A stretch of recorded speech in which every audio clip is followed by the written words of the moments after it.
내년 3월 양산이 예고된 기아 K7 풀체인지의 윤곽이 조금씩 드러나기 시작했습니다. 오늘은 K7 풀체인지에 대해 밝혀진 정보와 포인트를 요약하겠습니다.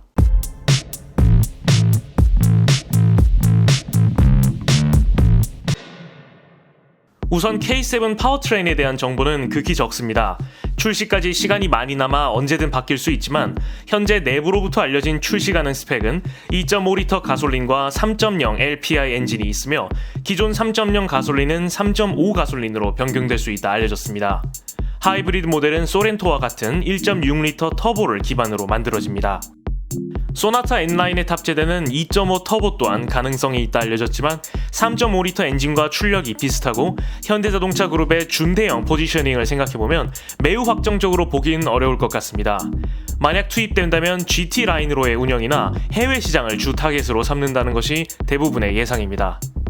해외에 수출되는 K5 GT가 4륜구동 옵션을 채택해 K7에서도 기대하는 분들이 계신데 국내 시판용 K7의 성격을 생각해봤을 때 가능성은 그리 높지 않습니다.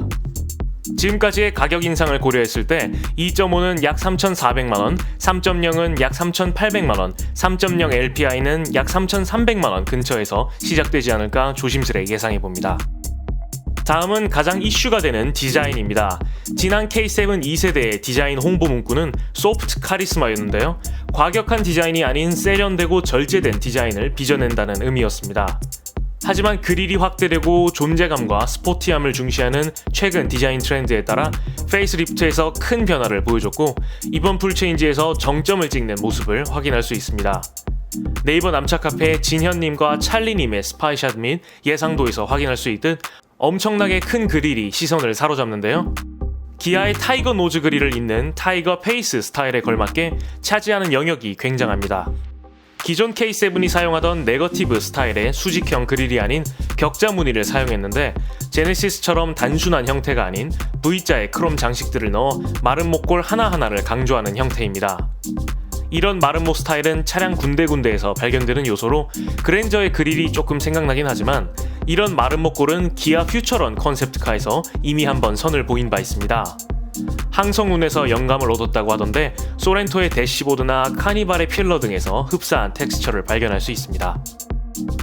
재밌는 점은 그릴의 하단부가 구멍이 뚫린 그릴이 아닌 마름모 꼴의 조형들로 자연스럽게 이어져 있다는 점입니다.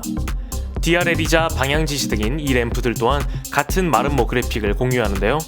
예상도들에선 그릴과 램프들이 다소 동떨어져 있지만 실차에선 전면부 전체를 아우르는 타이거 페이스 스타일다운 조화와 얼라인이 어느 정도 이루어졌으리라 생각합니다. 그릴은 물론 인테리어까지 마름모 꼴을 적극 활용하는 DS의 차량들이 생각나네요. 아는 분들은 아시겠지만 올해 말부터 적용되는 기아의 새로운 로고가 K7 풀체인지에서 최초 탑재되는데요. 기하학적이고 쭉쭉 뻗은 차량 스타일과 나름 잘 매치가 되는 것 같습니다. 기왕 로고를 바꿀 거면 타 회사들처럼 상징적인 로고는 어떠냐는 질문에 기아 수석 디자이너들은 알파벳 자체로 조형을 만든 이 로고야말로 특색 있고 혁신적이라고 답했는데요. 실차에서 어떤 방식으로 부착됐을지 정말 기대되는 부분입니다. 설마 전기차가 아닌 일반 모델에도 불이 들어오거나 하진 않겠죠? 측면입니다. 홍석현님의 제보 영상에서 알 수 있듯 굉장히 길고 아주 슬릭한 모습인데요. 비록 위장막에 가려져 있지만 3세대 플랫폼이 적용된 차량답게 비율적으로 아주 많이 개선된 느낌입니다. 물론 기존 K7도 훌륭한 비율을 가졌지만 정말 이번 K7은 롱후드 쇼테크의 후륜 스타일을 제대로 보여주는 것 같네요. 트렁크 끝까지 이어지는 패스트백 루프라인도 정말 멋집니다.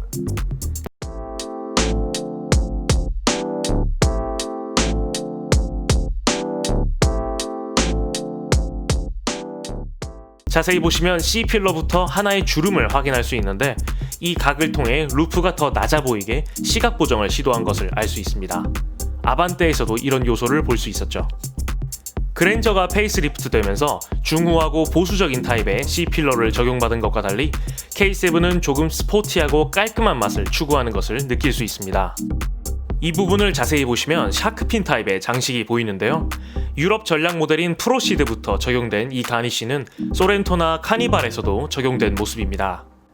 단순히 디테일을 더하는 역할도 있지만 크기와 위치를 적절히 조절해 차량 비율을 더 좋아 보이게 만드는 시각 보정 또한 수행하는 디테일이죠. 후면입니다. 우선 최근 트렌드답게 좌우가 연결된 일체형 테일램프를 사용하며 람보르기니 우루스가 생각나는 Y자 형태의 갈라지는 그래픽을 사용합니다. 최신 BMW처럼 입체적인 테일램프 스타일을 채택한 것도 확인이 됐습니다. 머플러는 테스트카들에서 가짜도 진짜도 모두 확인이 됐는데요. 엔진별로 디자인을 다르게 하는 최근 트렌드답게 순수 가솔린 모델에서 진짜 머플러가 투입되지 않을까 생각이 듭니다. 인테리어에선 카니발과 같은 플로팅 타입의 클러스터까지는 확인됐는데 최신 벤츠처럼 메인 디스플레이와 따로 분리됐는지 아니면 합쳐져 있는지는 다음 스파이샷을 기다려봐야 알 수 있을 것 같습니다. 추가 소식이 들려올지 빠르게 업데이트하도록 하겠습니다. 지금까지 기아 K7 풀체인지의 변화 포인트를 빠르게 알아보았습니다. 구독과 좋아요 그리고 알림 설정을 통해 풍부하고 흥미로운 자동차 이야기를 매주 만나보시고 각종 스파이샷 제보와 내차 판매, 차량 정보 그리고 커뮤니티는 네이버 남차 카페, 페이스북 그리고 인스타그램에서 가장 빠르게 접하실 수 있습니다.